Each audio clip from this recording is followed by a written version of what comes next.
Flashback to 1990, a year that changed the movie game forever. It was then that the world met the talented Reginald Hudlin with his groundbreaking debut film, House Party.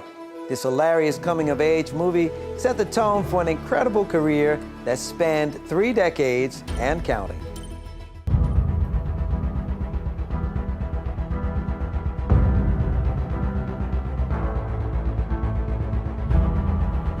What's your name? Django.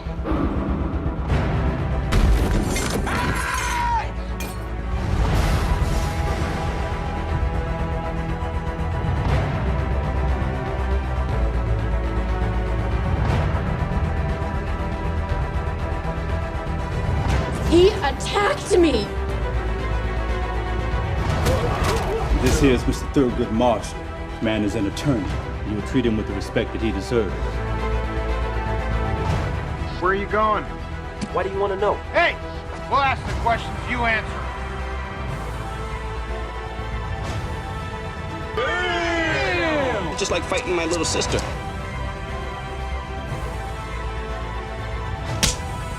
You the man. You used to be my money guy, my assassin. I will crush you!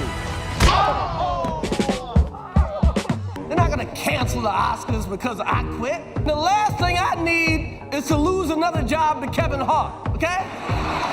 Welcome to the 88th Oscars! Human beings in a mind, what's a mind to a king? Anything. Never give up. Without commitment, you'll never start. But more importantly, without consistency, you'll never finish.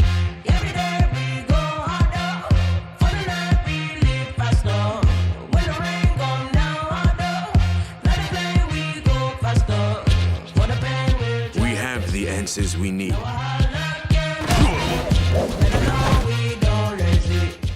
Reggie's current movie is called Candy Cane Lane. It's a Christmas comedy starring Eddie Murphy and Tracy Ellis Ross. Some people are calling it an instant holiday classic. Take a look.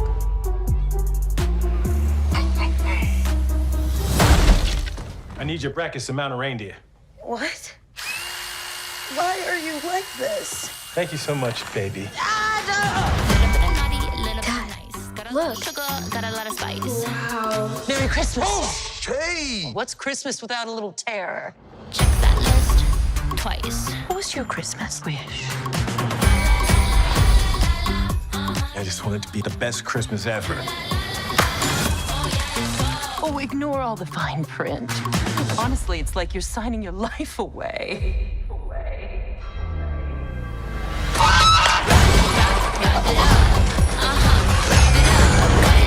This is crazy. Hold up, that was your wish? Not like, I don't know, world peace? End hunger. And homelessness? Stop climate change. Save the polar bears? New Drake album. Ooh. I love Drake. Point taken.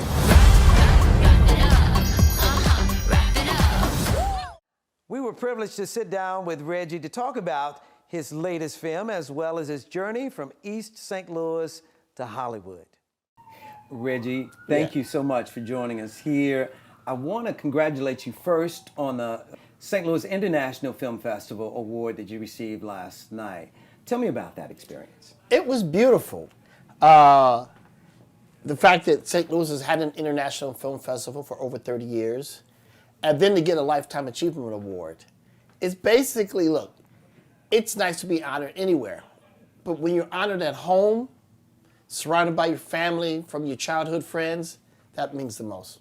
So it's been 40 years since you introduced this project at Harvard University that would later become House Party. As I understand it, it was actually inspired by a song from Luther Vandross. Let's talk about that. I've been working all summer to save up enough money to shoot my senior thesis student film. And I'm packing up, and I got the radio on, and as an exercise, because music videos really weren't that big in the Black community at that time. So I would make my own video in my head. So Luther Vandross, Bad Boy Having a Party On, which is the jam. Throw back the rug, everybody. Move all those tables and chairs. There you go. And so I'm making this video in my head, and I'm like, wait, that could be a good video. Wait, that could be a movie. And I wrote the script overnight. In 1990, you and your brother came back and premiered House Party at the Galleria here in St. Louis. What did your family and friends think of this movie? Well, it was great. Because, you know, I was, my set of cousins, I was one of the youngest ones. So they're like, little Reggie, look at you made a movie. Little Reggie made a movie. And that was nice. And you know, it's funny, that Midwestern love, because I remember Tony, my cousin, said, yeah, I saw your movie. It's pretty good. Hollywood, they got, you're a genius.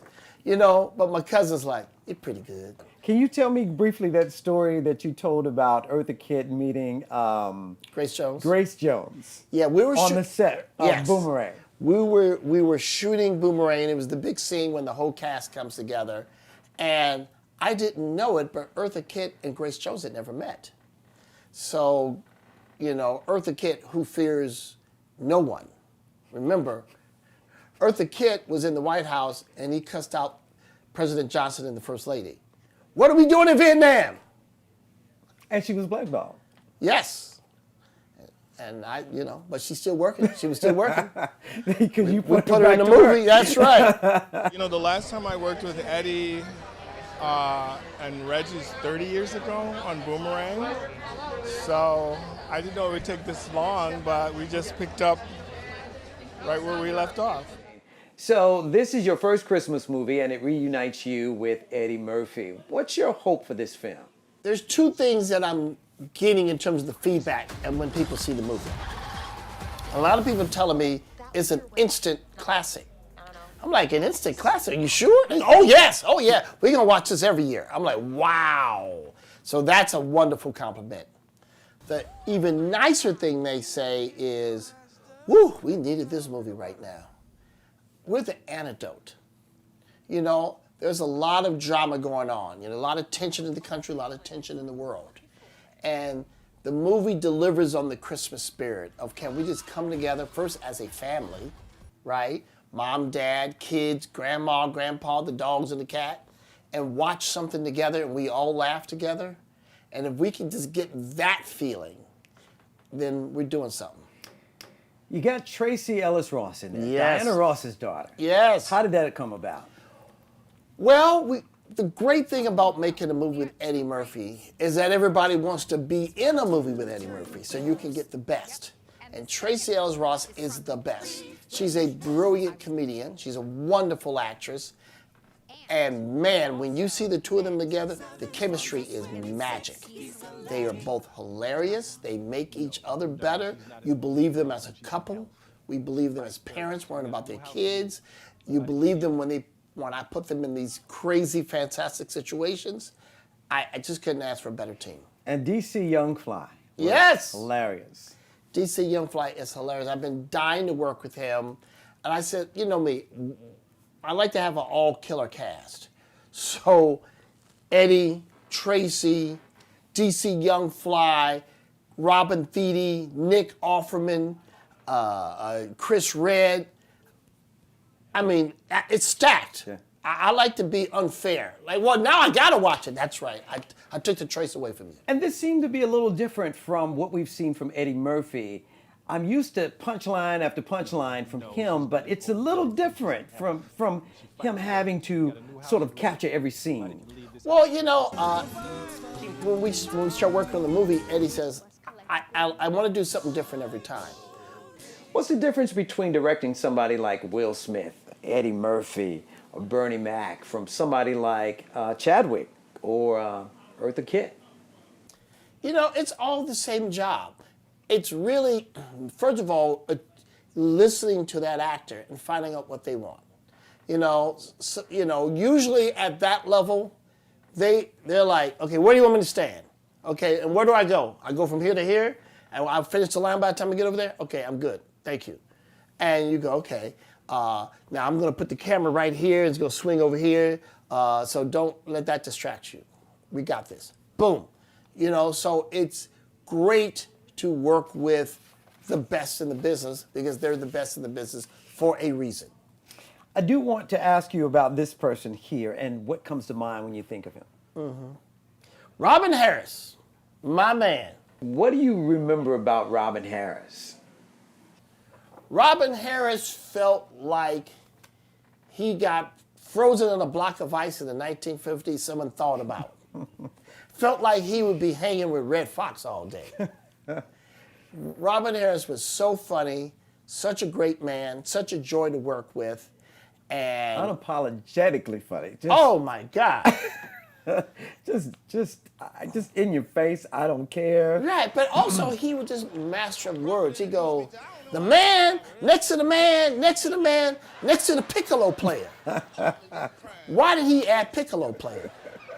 And why is the word piccolo player so funny? You did this tribute to him by putting Bebe's Kids together. Well, originally we were going to do Bebe's Kids as the next movie after House Party. And it was going to be a live action movie starring Robin.